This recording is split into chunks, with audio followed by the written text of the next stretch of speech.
general, that makes more imminent sense. But it's said that you need to have an appreciation of the suffering of the lower realms further on in order to really develop bodhicitta for sentient beings. So majority of sentient beings are now residing in the lower realms.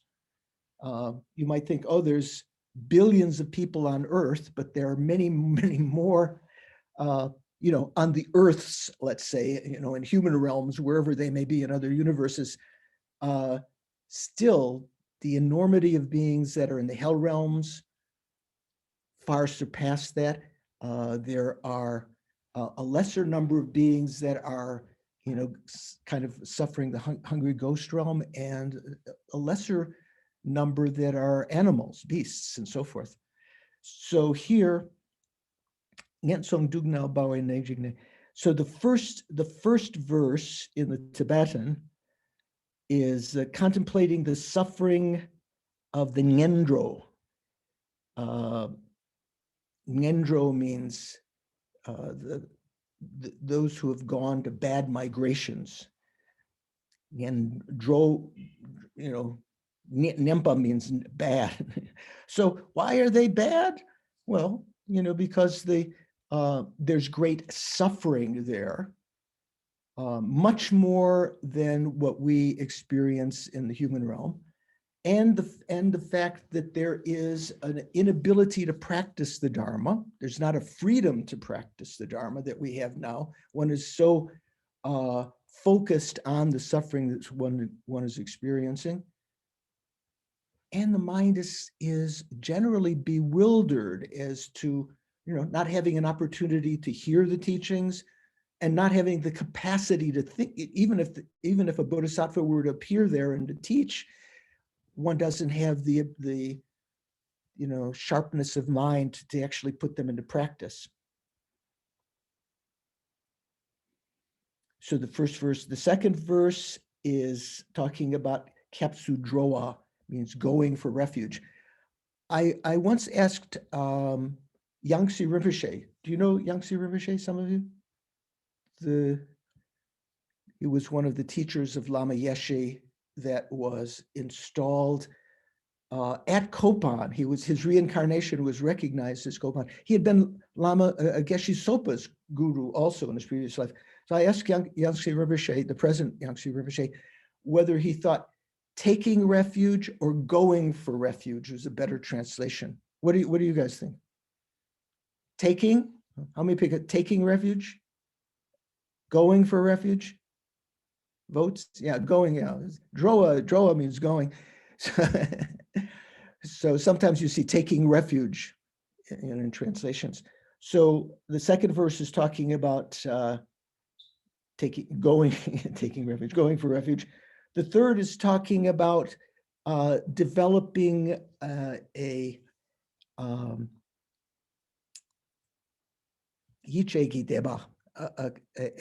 faith of a confident faith in cause and effect, the karma cause and effect.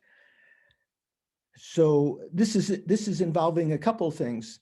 This verse is talking about general meditation on the suffering of the lower realms, taking refuge, and then as a result of having taken refuge, your main obligation is to, having taken refuge in Buddha, Dharma, and Sangha, your main obligation is to observe the law of cause and effect. It doesn't mean just saying, oh yeah, observing like this. The observing means following it and protecting from creating negative karma, protecting yourself from creating negative karma. So observing karma, law of cause and effect, and recognizing that you need resources and human life in the future. So creating virtuous karma that can bring about the cooperative conditions to achieve that. So right here, the Ngultru Dharma Bhadra's text says, our Nargajuna, is it called Gompo Ludup? Gompo, often people take as protector. I guess you could say protector Nagarjuna, but it also is the Indian word natha, which kind of means the guide, so referring to your guru or something even higher than your guru, like a Buddha or someone like Nagarjuna. So in his text, which is not one that's very famous, I'm not sure if Paul would know this one, Luki Tensho, Kewo Soe Tikpa, kind of like a drop nourishing beings, a treatise on the tradition, Luki Tensho. He says something like this, and this is in the text here. Recall the hot and cold hells every single day. One should also recall the hungry ghosts emaciated by hunger and thirst. One should view and recall beasts, it means animals, right? With the many sufferings of bewilderment.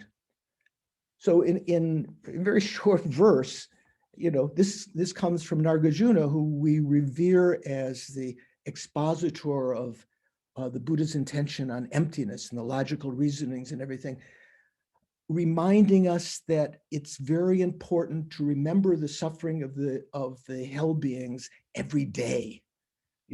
Hot and cold hells, the suffering of the hungry ghosts, in which, because of hunger and thirst, not finding water and food, they become emaciated. They maybe have very big bellies, within which there's an incredible suffering, but in general, sort of like very stringy. And also the view, one should view and recall. So we can't view generally, unless you have clairvoyance, the suffering of the hell beings or the pretas. Some beings can see pretas. Lama Zopa Rinpoche is renowned because of making so many offerings, because of having higher levels of realization. It's said that he can see sometime, or at least the results of pretas that are in the vicinity, the light that comes from their body, the sort of lightening. Generally, you can't view them, but here it says view and recall the suffering of the animals, the animal realm, such as bewilderment, meaning, of course, there are many other sufferings of the animal realm, like being under the control of humans, not having their own freedom, being separated from those like yourself, like pets or zoo people, animals in the zoo and so forth. So you should remember that every day. I think I mentioned in another course, the first course that I taught at Kopan, a meditation course, it must have been maybe 1977, I can't remember. In the summer, it was every year there would be two Kopan courses, a November course and a summer course. And Lama Zopa Rinpoche for many years had taught the summer course, but then at one point Lama Yeshe asked the Western students to teach. And that year I was teaching that. I was teaching that course when that girl I mentioned at the beginning that was coming to Kopan was at Lake Arrowhead. Otherwise, if she had been at Kopan, she might have been in that course. But there was one student there, some of you may know John McCransky, who has become a teacher and author. He's a Jew who's teaching Buddhism at Boston College. I always think that's kind of an interesting combination.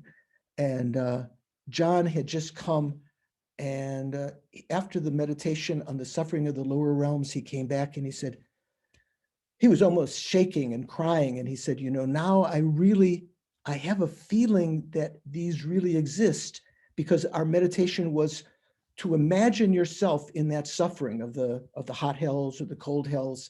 Imagine, weapons coming ceaselessly, piercing your body, feeling immense pain again and again till you swoon, and then arise with a new body again to experience the same thing over and over again. He said, I know I've experienced that in the past.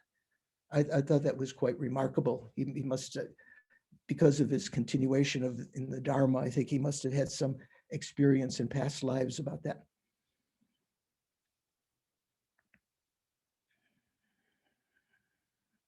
So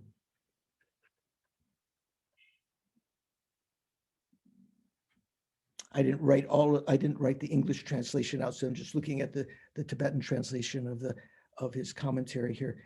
Nendro Dugnal, Nourish into Dembachete. So having remembering that every day,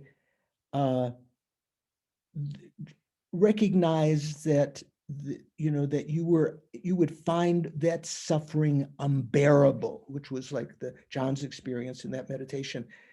And out of that recognition, develop you develop fear of that suffering, and sort of trepidation, sort of frightened. And as a result of that, you seek out a refuge which is capable of protecting you from that. Now, who can protect you from the suffering of the lower realms? You can find temporary refuges in the world that protect you from minor problems, like the getting rid of the street workers in your area by making offerings to the aldermen. I'm thinking of Chicago, where you had to have some political juice to get something done. You can take refuge temporarily in that, but to protect you from the suffering of the lower realms, much more difficult to find any refuge at all. Some of the samsaric gods may have some advice for you to create virtuous karma so you can be born in the upper realms. But as they are still immersed in samsara, there's none of them that are equal or superior to the three jewels of refuge: the Buddha, the Dharma, and the Sangha. Generally, we say, did I mention this last time? Talk about this. So generally, we say there are two causes of refuge. Maybe I asked that last time. Does anyone know what the two causes of refuge are? Oh, I know this. I was thinking the tennis class, we were talking about refuge, in that class. So the two causes of refuge are concern, something that you're frightened about, some suffering. So you're seeking out, that one of the causes of refuge is fear, and the other is confidence, or at least a hope. And one of the Tibetan texts that I remember reading, it said the minimal is that there's hope that the Buddha, Dharma, and Sangha who can protect you from that. Generally in the Lamrim texts, it says faith that the Buddha, Dharma. Now, at the beginning, do you have, as a person who's just introduced to Buddhism, you may not have any faith. If you're born to a Buddhist family and your parents all have faith and everything, you may have sort of like this innate kind of confidence that the Buddha, the Dharma, and the Sangha can protect you from that suffering. But otherwise, it's more or less hope, like someone, you're introducing someone to something, and they're kind of dubious at first, but they have, I'll give it a try, I have hope. So that's the absolute minimum, but generally you need to have confidence, faith, that the Buddha, Dharma, and Sangha can protect you from that. So you need to be able to trust your faith to a source of refuge. So other than that, there's no other than the Buddha, Dharma, and Sangha, there's no superior refuge at all.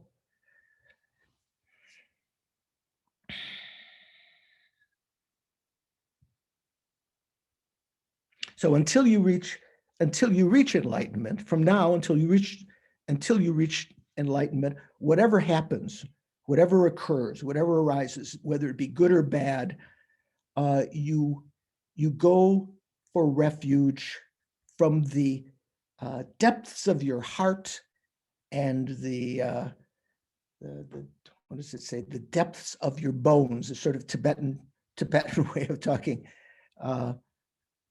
Usually, do we say that when you talk about being sincere? We don't talk about that so much in English. We say from the depths of your heart, meaning sincerely, right? Tibetans also have something from the rupe tingne, from the depths of your bones. So within that, Buddha, Dharma, and Sangha, generally one way of talking about Buddha, Dharma, and Sangha is saying that the Buddha is like a doctor that has prescribed the Dharma, the medicine of the Dharma. He knows, or she knows, the Buddha knows, what exactly is called for our recovery from suffering. And they give that, they elucidate that, they teach the Dharma, which is the actual medicine. So in a certain sense, the Dharma is the actual refuge. The Buddha is the teacher of refuge, and the Sangha are like the nurses or companions that help us take the medicine of the Dharma.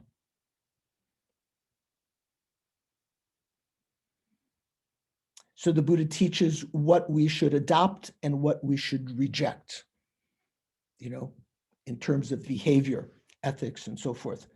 The Dharma is the actual refuge, just as it was taught about, the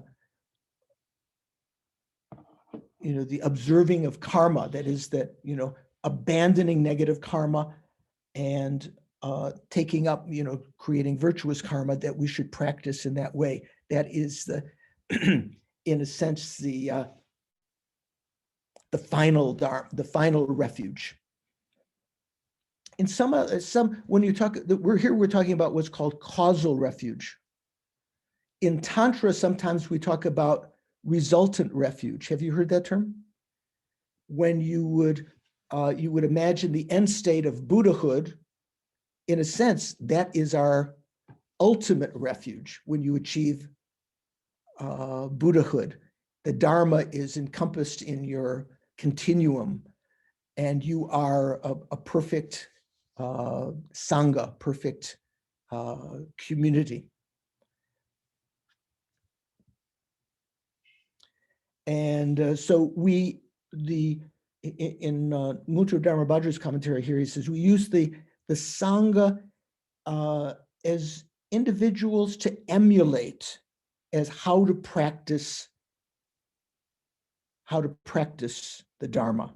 So there, in another way, you could say the nurses, the Sangha are like the nurses that help us take the companions that help us take the medicine of the Dharma.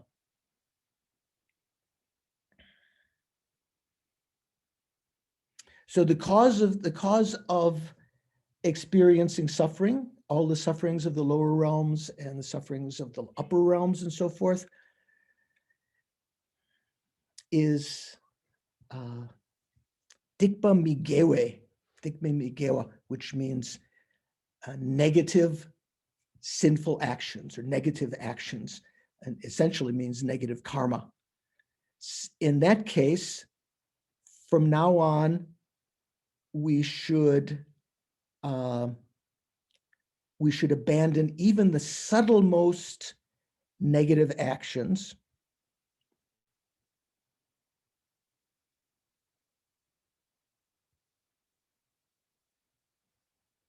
because one of the factors of karma, you may know, is that karma is expandable. So even from a small negative karma left on our continuum for some time, it can expand. So the people who take heartfelt refuge in the Buddha, in the triple gem, Buddha, Dharma, and Sangha, and are sort of the advice of that is to abandon negative karma and achieve virtuous karma. So they're careful, they're assiduously careful about avoiding even the slightest negative karmas and creating even slight virtuous karmas whenever they have a chance. The cause of happiness is a collection of virtuous karma, gesok tadak juba. So the achievement of all virtuous collections. So there are various ways of creating virtuous karma. When I'm waiting at the microwave for my food to cook, I try to do something virtuous rather than just letting my mind wander. Sometimes I do tonglen. Sometimes I say a mantra with a good intention. Meditate on something like that.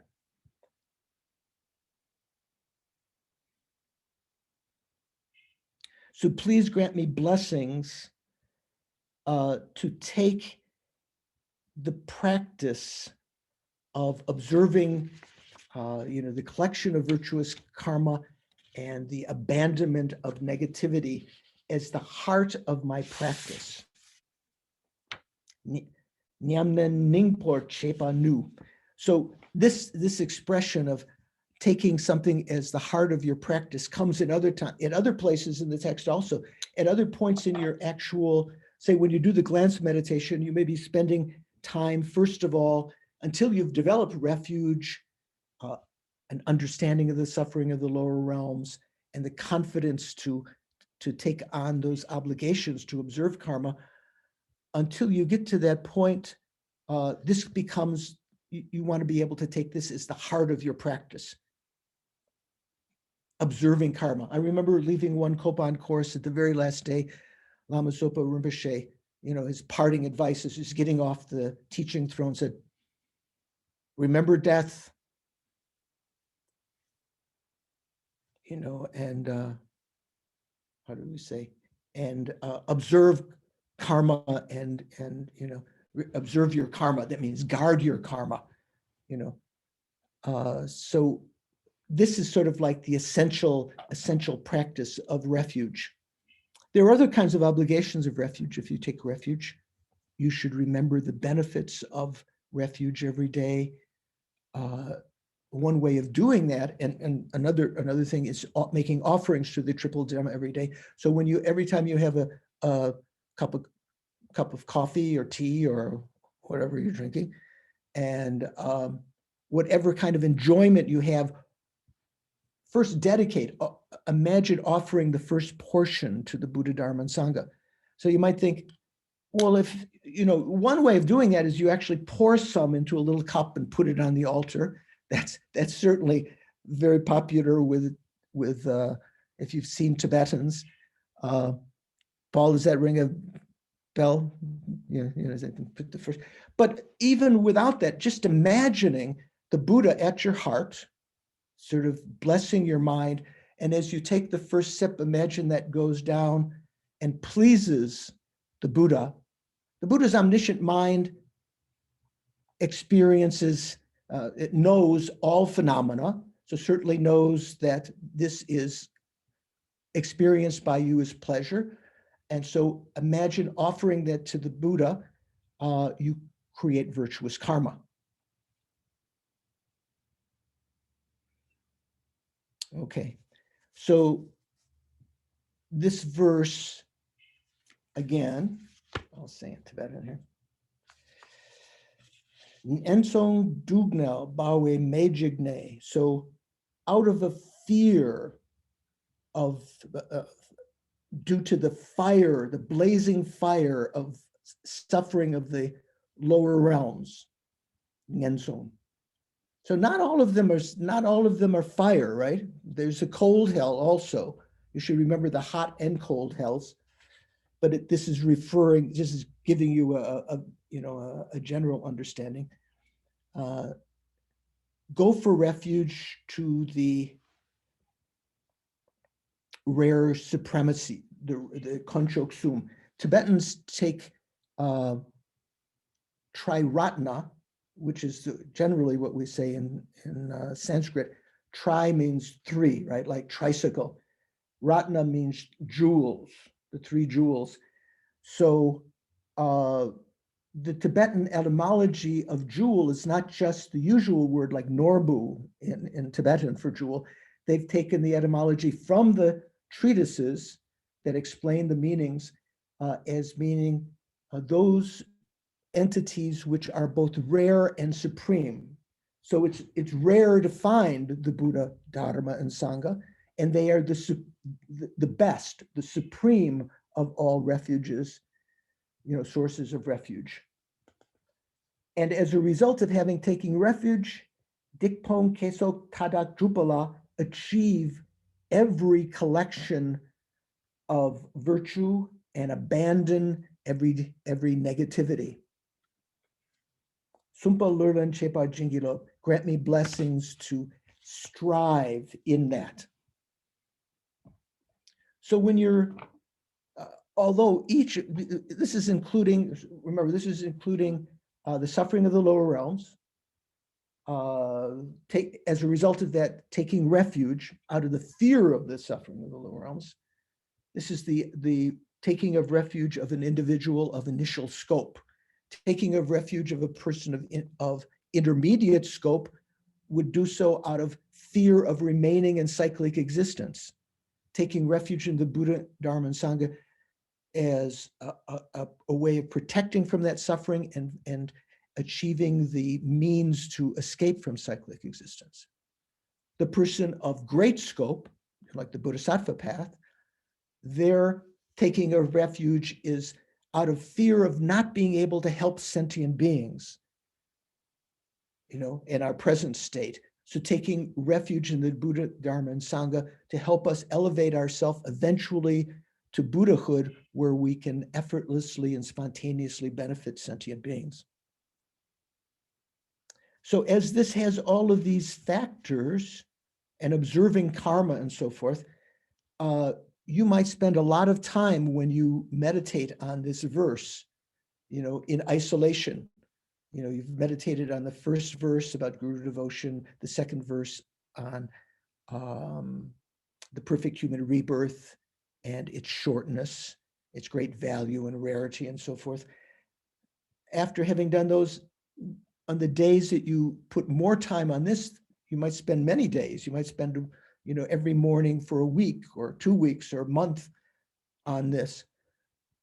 There was a tradition, there are various traditions in meditating on the stages of the path.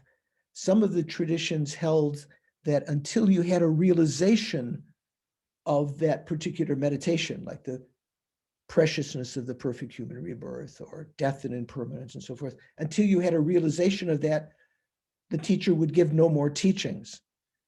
But because we're in a degenerate age and we may not have time in one lifetime to even realize one of those meditations, it became the custom to wait until one had a correct understanding of something before one continued on. So you try to understand the suffering of the lower realms.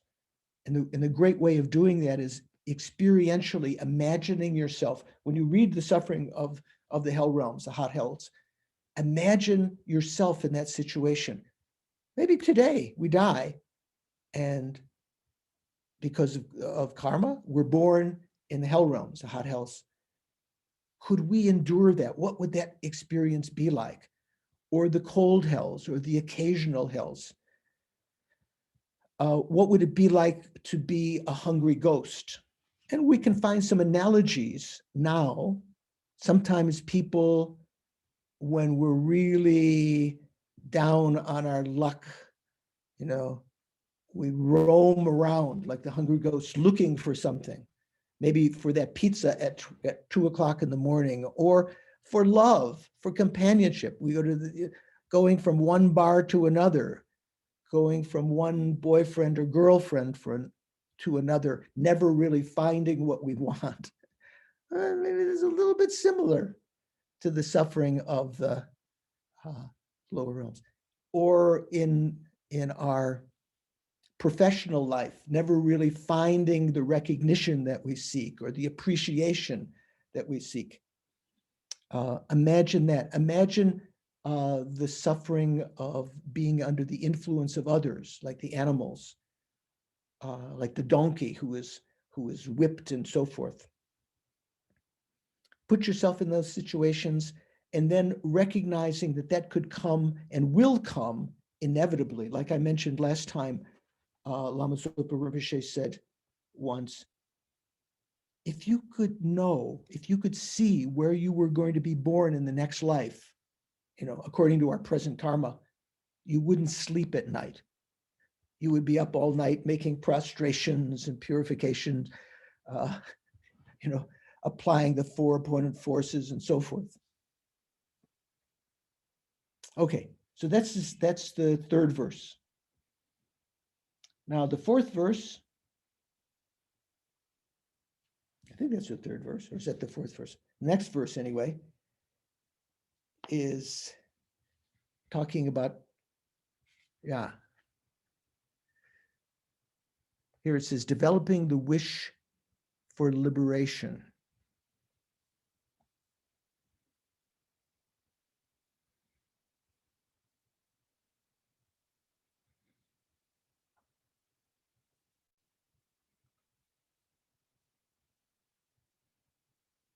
So in this text, it says generating the wisdom that seeks the aim of, or that seeks for liberation. Yeah, okay, it's developing the wish for liberation. Ledang nyomong balong draktutuk dugnel sungi chusen mampo se tame jikrun siso chempole tardo shukdak kepa jingilo. This to me is this and the next verse are very powerful. So once we've gone beyond working solely for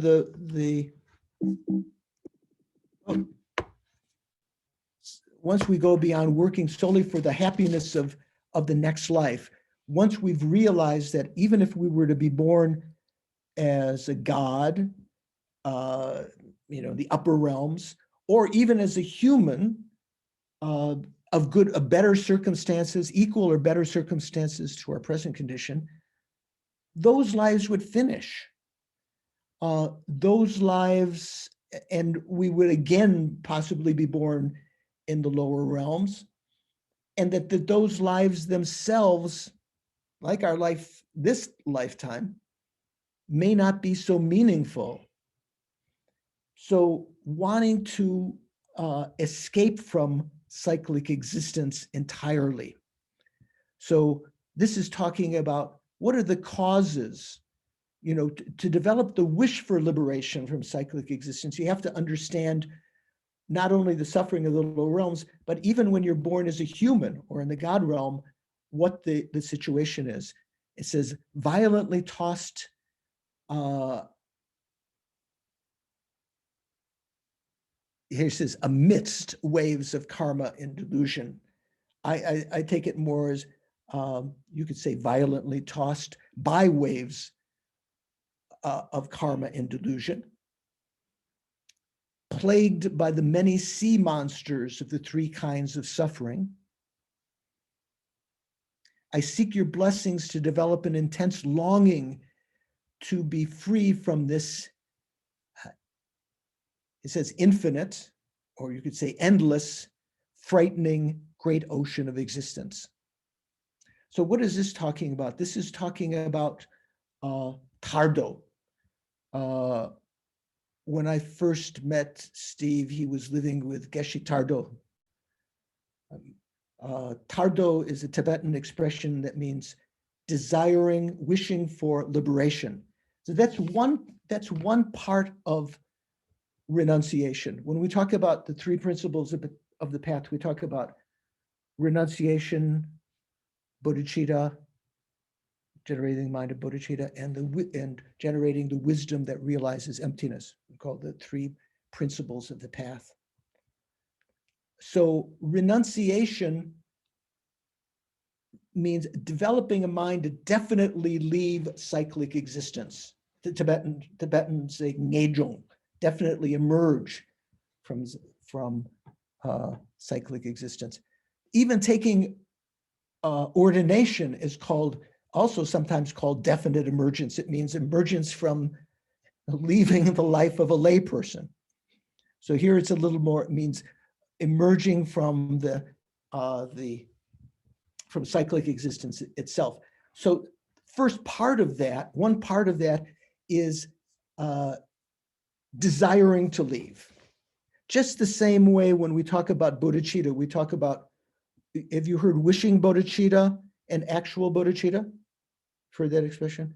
So wishing bodhicitta is the wish to achieve enlightenment, and engaging bodhicitta means actually doing something about it. Practicing the bodhisattva's activities, taking the bodhisattva vows, taking that. So when we talk about renunciation, similar kind of thing, the first part is desiring liberation, tardo.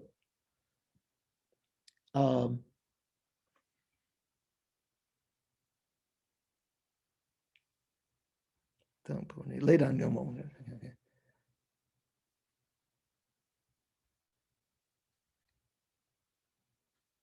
So first part of recognizing that is that while we are abiding, situated in cyclic existence, it is only the nature of suffering. There's nowhere within cyclic existence that you can go that's not of the nature of suffering. The Bahamas, anywhere. There's a famous story you've heard of the Lama who was, one Lama had taken what do they call, fleas?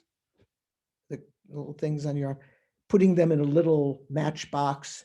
And after he collected a whole bunch of them from his body, he gave it to a disciple and said, please put them in a place where they won't die. So the disciple said, where's that? So in other words, even if you put them in a warm place with fur and oil, some skin that's has oil on it so that they can still eat something, they're eventually going to die. Everywhere within cyclic existence is of the nature of suffering. It doesn't mean it is suffering. We have certain things that we call samsaric pleasures. There's a difference between suffering and the nature of suffering. Even our samsaric happiness is of the nature of suffering, unsatisfactory nature. We'll get into that. I remember the first meditation course I took at Koban. I was doing yoga in the morning before we went to meditation. And when we did certain meditations, sort of like Tonglen, imagine as you breathe in, imagine taking in suffering and breathing out happiness to others. And when I did that meditation, I had succeedingly sort of pain in my heart, in the center of my chest. And I thought maybe the yoga was somehow not compatible with meditation. So I had planned to see Lama Zopa Rinpoche to ask, whether I should stop doing the yoga. Before I did, Rinpoche said in one of his lectures, he said, I wasn't listening, heart is the nature of suffering. So I paid attention, so like maybe some of you now, partially, maybe you're checking your email or something, you're partially listening, planning your dinner or whatever. Once you hear something interesting, you pay a little more attention. So I said, heart is the nature of suffering. While we're in cyclic existence, that's the very nature of cyclic existence. So you shouldn't be surprised.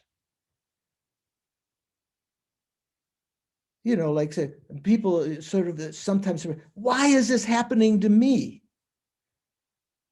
while you're in cyclic existence, not only are you susceptible to suffering of suffering, real,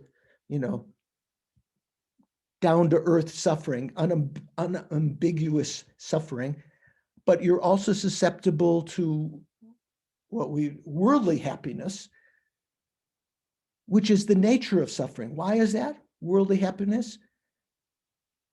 The pleasure you get from drinking and eating and,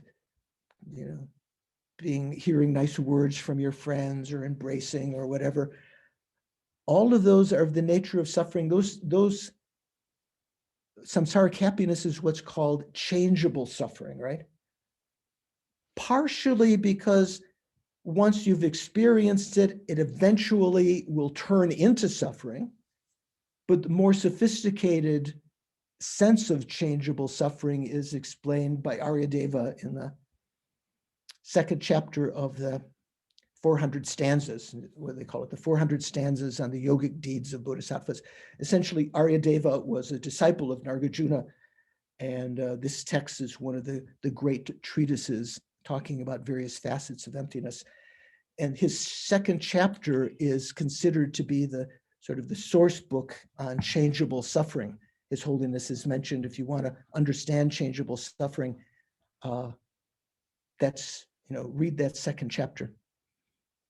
Some of you have that book, I'm sure. It's Snow Lion has printed it. So in that he mentions that if you take a little bit of poison to overcome some symptom, maybe the doctor gives you some medicine, which is, if taken in big doses, will cause suffering. You take a little of that, it may relieve your symptom, but if you keep on taking that, it actually turns, it actually creates immediate suffering to you. Or another way of understanding, whenever we feel some samsaric happiness, the case is that it is the diminishing of one suffering, replacing it with another. And while the greater suffering is still going down, that is experienced as pleasure. Like when you're hot and you sit in the cool shade, or you go into the air-conditioned room, well, the suffering of heat goes down, and the suffering of cold has not yet risen to unbearability. You say, but when the suffering of the cold exceeds the suffering of the heat, you think, oh, let's go sit in the nice warm sun. I saw recently some commercial for, with Jeff Bloomberg. Do you know Jeff? Do you know that one, Diana? You're laughing. You know the one I'm talking about? These girls, they're looking for an apartment, so they go to apartments.com because they're so hot. They're outside, they're fanning themselves. The flies are being killed by the electric fly killer above them, and they're so hot. I say, oh, it would be so nice to have an apartment with air conditioning. So they find on apartment.com, and then the next picture, they're in that apartment, but they're going, the air conditioner is going. I recognize that as the changeable suffering. It's once the suffering of the heat has gone down, the lower suffering will continue to rise, and you experience it as suffering of suffering. That's kind of a deeper meaning of changeable suffering. So wherever you are in cyclic existence, it's the nature of suffering. Even in the God realms, where one does it, in certain God realms, where there's no longer the experience of pleasure or pain feeling, suffering feeling or pleasurable feeling, there is a neutral feeling. And that itself is what's called pervasive, compounded suffering. Just having a body that is susceptible to suffering of suffering or changeable suffering, even though they may not be present at the moment, your body is susceptible to developing them. You still have a contaminated body and contaminated mind. I remember once at Kopan during a tea break or PB break, Lama Zopa Rinpoche was looking at a thorn in his palm, and he said, just to those who were a couple of people that were standing around, other people are gonna, he said, who would have thought this one pore, just having this one pore of my body, this little spot in my palm, would be a cause of suffering. So while we're in cyclic existence, we still have a contaminated body and mind, which are susceptible in the next moment to generating suffering of suffering or changeable suffering. So there's no place, it is only suffering. The present Gandantipa, the throne holder of the Gelugpa tradition, when he was a disciple of Geshe Zopa, our teacher at Deer Park, and once when he was visiting, he would give sometimes some parts of the summer course, or he would attend Geshe Zopa's teachings. They had arranged a beautiful room for him with flowers and the little plate of fruit and cakes and tea and everything. And I can remember this one nun, Dromba, saying, "Oh, Geshe-la, isn't this nice?" And Geshe-la sort of looked like, like it's all suffering. While you're in cyclic existence, there's nothing but suffering.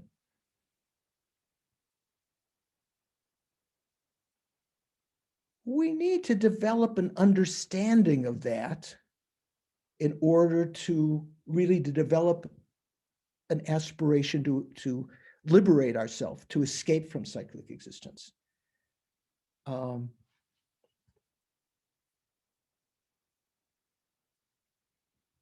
So this text is just reiterating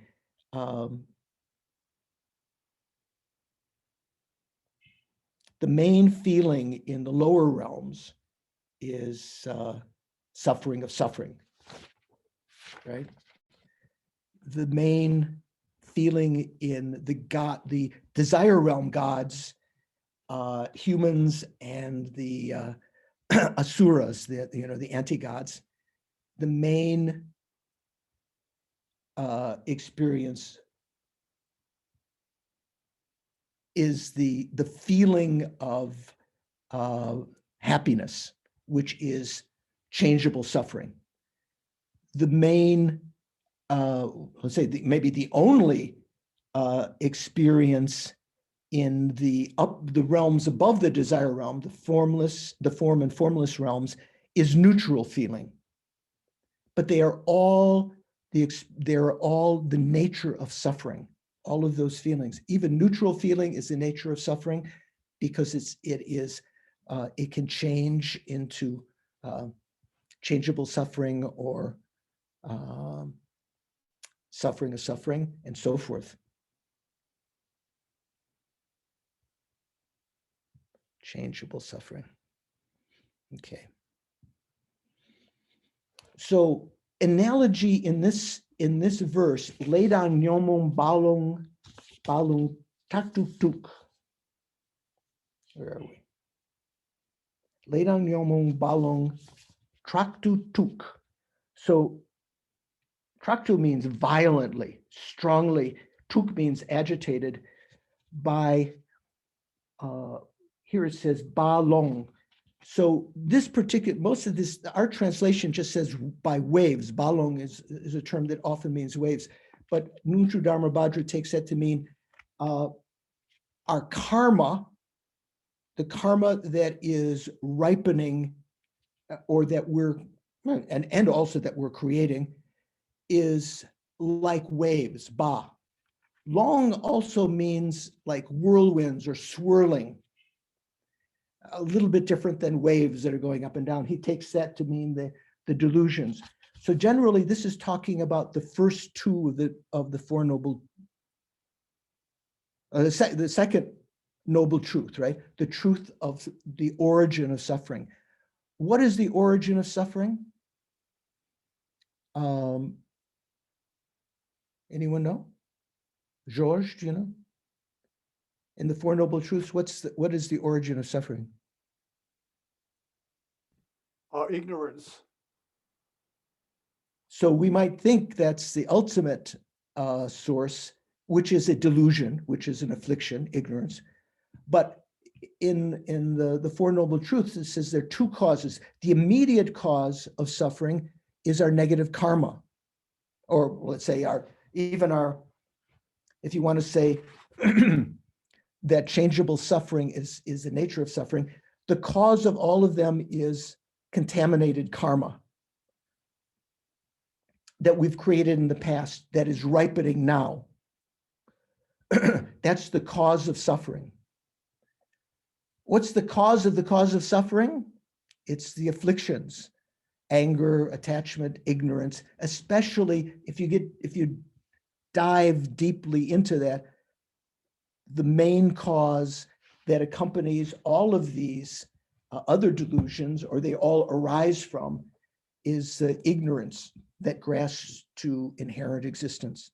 So you could, as you say, ignorance can be called the cause of suffering, but the immediate cause is negative karma. So it's likening samsara to an ocean. One of the great, I'm not sure the correct literary terms, analogies, I'm not sure if it's a metaphor or whatever. It's the samsara is like an ocean. Why? Because if you're out in the middle of the ocean, it seems to be endless, or is this text translated infinite, and it has great depth. And it is, if you're in the middle of the ocean, it's very dangerous. So this ocean of samsara is agitated, the samsara that we have just being here due to the ripening of our karma, and the arisal of our delusions. When you get angry, at the political situation, or you get attached to someone or whatever, it causes confusion in our lives. It causes suffering in our lives. So, ledang nyomong balong taktutuk. Oops. Give it on my key there.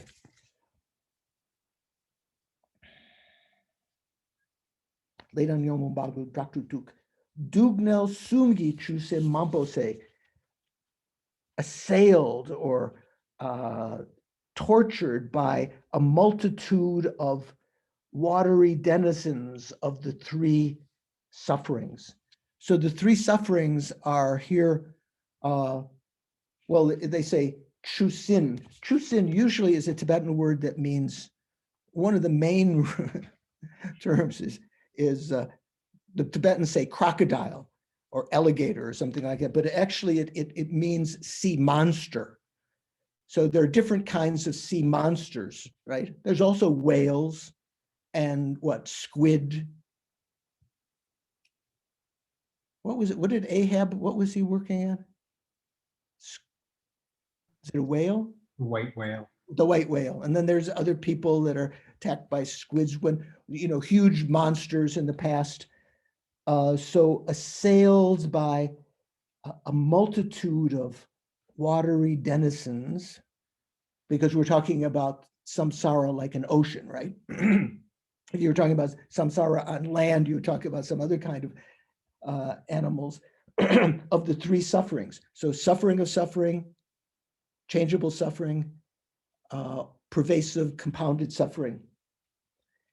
Tame chikrun siso chempole, from this great ocean of existence, it means cyclic existence, samsara. This is another word of, another phrase, rather than saying korwa, samsara, it's synonymous with that.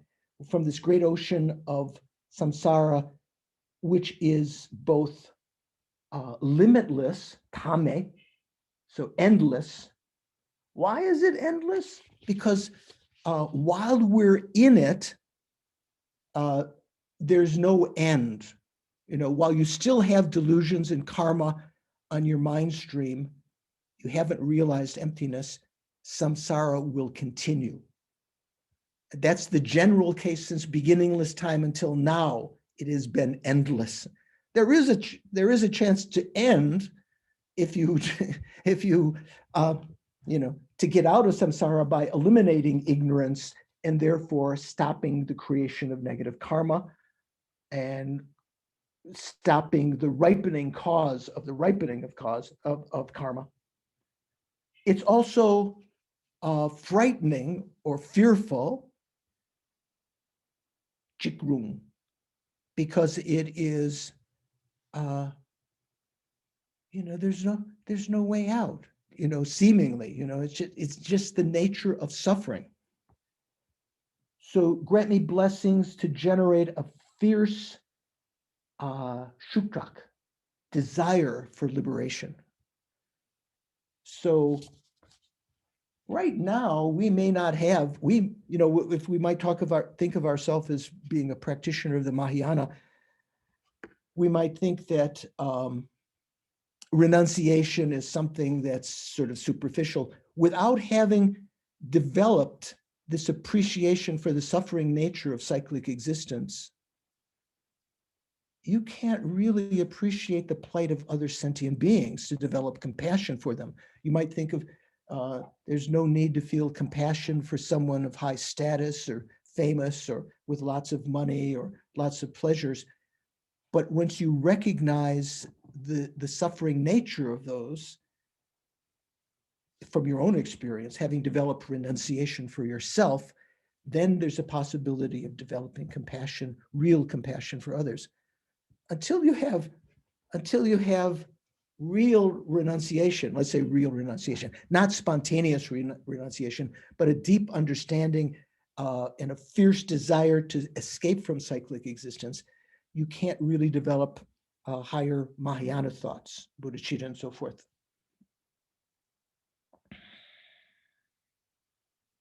So there's a quote in Mutra Dharma Bhadra's text here from a Mahasiddha, Lingrepa, who was also called Pema Dorje. He was kind of Kargyu Nyingma in 1100s. What would that take? What would we say? That's 12th century, right? Or is it the 10th century? 12th century. Okay. So 12. Okay, thank you. All the years of studying mathematics, I still get things like when I say to someone in the Midwest, it's such time your time and such time my time, I always get them reversed. So I don't know if that's early onset dementia or just grass, confusion and stupidity. But anyway, Lingrepa said, I wanted to quote to you from that text. So he said, the walking dead of the 8 worldly dharmas. Sometimes people say, we say, what do we say? Rolang. Rolang literally means risen corpses, people that are dead and that have risen again for various reasons. Sometimes nowadays people call them zombies, right? The zombie apocalypse. But I chose here to say The Walking Dead because that's a popular TV program, right? The walking dead of the 8 worldly dharmas exist in one frightful charnel ground in the city of endless samsara. The 8 worldly concerns, the 8 worldly dharmas, are what fuel our, being oblivious of the need to escape from cyclic existence. So when we talk about endless, I sometimes think every day or 2 or 3, Sometimes I wait 3 days. I shave. I have to shave, or else I start feeling really grotty, or whatever you say, grubby. If I don't change my shirt or underwear for a couple of days, they start to smell. So you have to clean them. You have to wash your body. All of these samsaric activities are endless.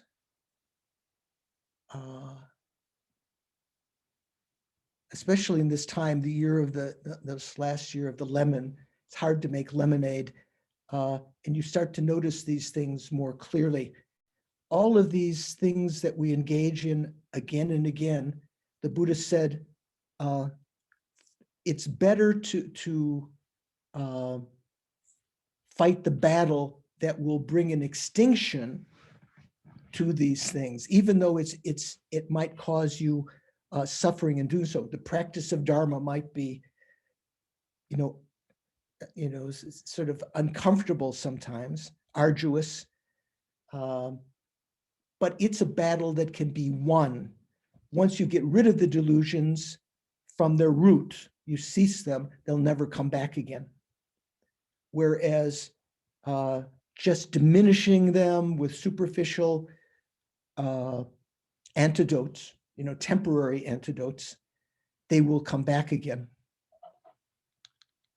So I'll go over these two verses again next time, but let me just introduce you to the next verse also. The next verse, if you want to put up there, is talking about the method of training. Oh, no, sorry. Where are we?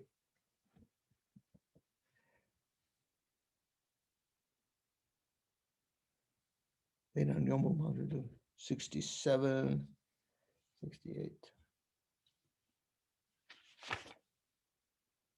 Oh, yeah.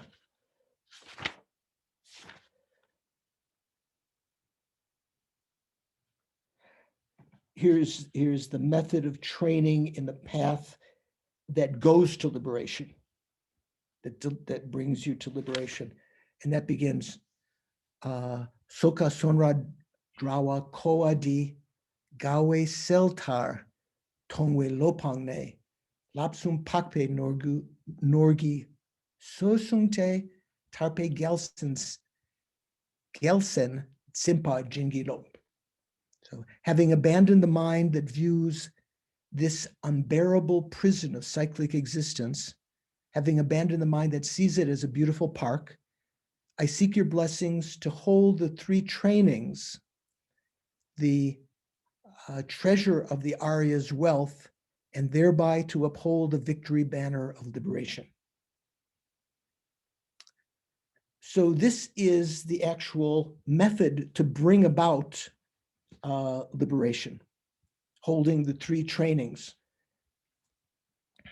So here another analogy of cyclic existence. So there's several analogies that are used for cyclic existence. What was the previous one? Ocean. Cyclic samsara is like an ocean.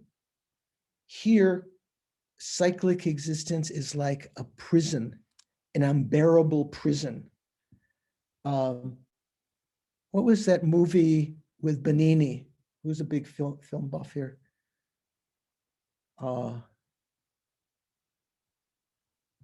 It's a Good Life or something like that.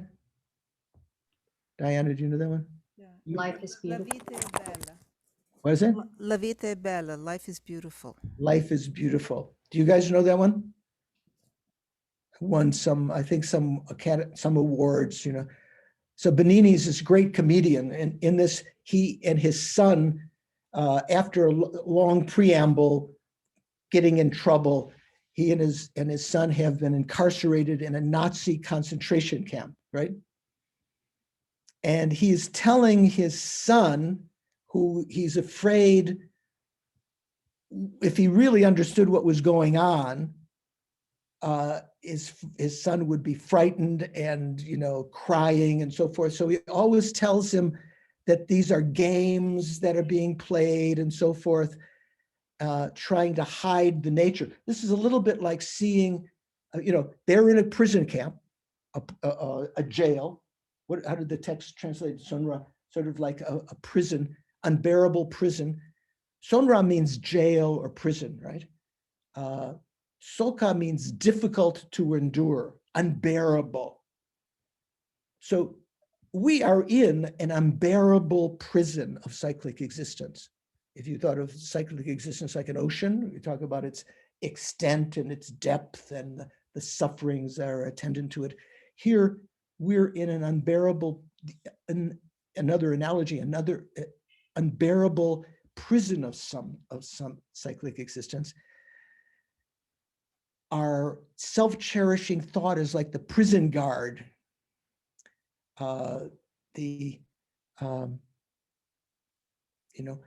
If we view that prison, cyclic existence, our experience as a pleasure garden, a great, pleasurable resort,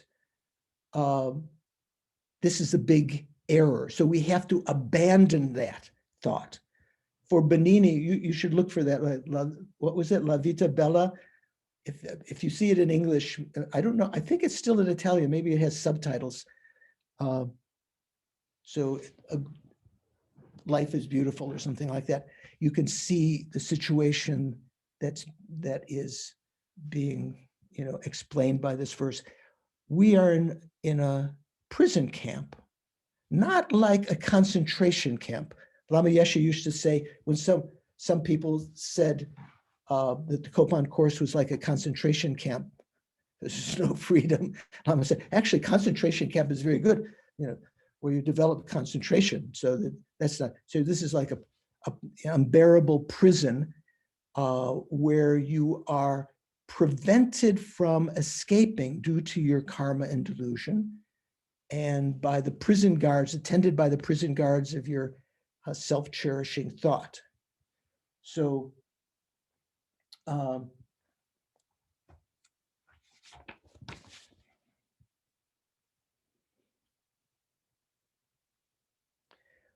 Sonra Drawa Koadi. So this cyclic existence, which is like an unbearable prison, having abandoned, given up the mind that considers it, sees it like a pleasure garden. We have to, like the Lama I was mentioning, the Ganden Tipa, people were saying, oh, isn't this beautiful, Lama? We put out these fruits and cakes and everything. Having abandoned the mind that sees that as a pleasure garden, you see it as still being in cyclic existence. Even they feed you a nice meal at once in a while in the prison. Lapsum pakbe norgi sosungte. So upholding the treasure of jewels of the Aryas. This is a little bit different translation than the translation, the FPMT translation, which is the treasure, the jewel treasury of the Aryas, which are the three trainings, the three higher trainings. That means the training in ethics, morality, the training in concentration, and the training of wisdom, right? To really get out of samsara, you need to have the wisdom that realizes selflessness, let's say, in a general sense, wisdom of emptiness, but let's say wisdom of selflessness. In order to have that wisdom, we need to have a concentrated mind, not one that is moving around all the time. So we need to have the training in concentration. That's one of the higher trainings. In order to have a mind that is stable and not wandering or disturbed by this, even the subtle delusions, we have to have overcome the gross vagaries of the mind, which depends on practicing ethics, higher training of ethics. Lama Yeshe used to say that Westerners would like to develop tranquil abiding, single-pointed concentration, samadhi, whatever you call, but they don't know the trick, the real essential element, which is the practice of ethics. So that acts as a foundation. When you have ethical behavior, your mind is not disturbed by, temptations or anger and so forth, that acts as a support for developing concentration. And that concentration allows you to have your wisdom remain on its object, its subject matter for an extended period of time and eliminate it.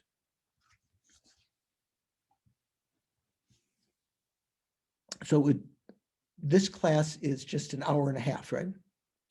So I've just reached that, exceeded that point. So, but let me see if anyone, Barbara, let's do a short dedication, and then I will remain for some time, and anyone who wants to remain and discuss or has questions will go for it, okay? But those that want to get off to watch The Serpent on Netflix, or order up from one of the streaming services, the Beautiful Life, you can go off and do that. So remember to relax your body and mind again, and recall that we've created some virtuous karma during this last hour and a half, which, if left unattended, could ripen in some superficial happiness, like a horse. If you're riding a horse and you don't use the reins to take it where you want to go, it will go down to its favorite clover field or whatever, maybe not where you want to go. So here, making a firm decision, aspiration, prayer, that this karma not ripen in some superficial happiness alone, because virtuous karma always ripens in something which is either higher realm or pleasurable. In whatever way it ripens, may it be such that it enhances my spiritual development from life to life, helping me to generate Buddha renunciation, bodhicitta, wisdom of emptiness, maybe the tantric stages, so that I can quickly achieve enlightenment for the sake of all sentient beings. Due to these merits, may I quickly become a fully enlightened Buddha and lead each and every mother sentient being into that very same state as a result of these merits.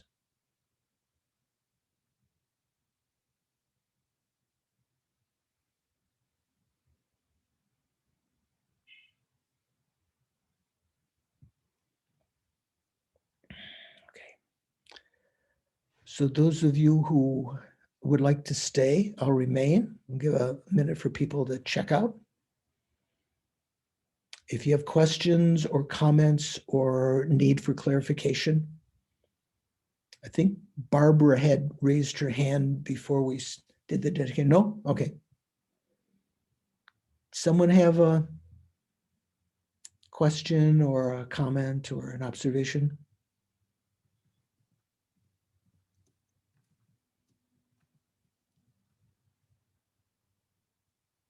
Okay, maybe not. No takers? Oh, George, you have something, or you're just don't misinterpret, George says. Okay, so next time we will continue, and have a good weekend. See you soon. Thank you. Thank you, George. Thank you. George. Thank you. Thank you, Venerable George. Thank you very much. Thank you, everyone.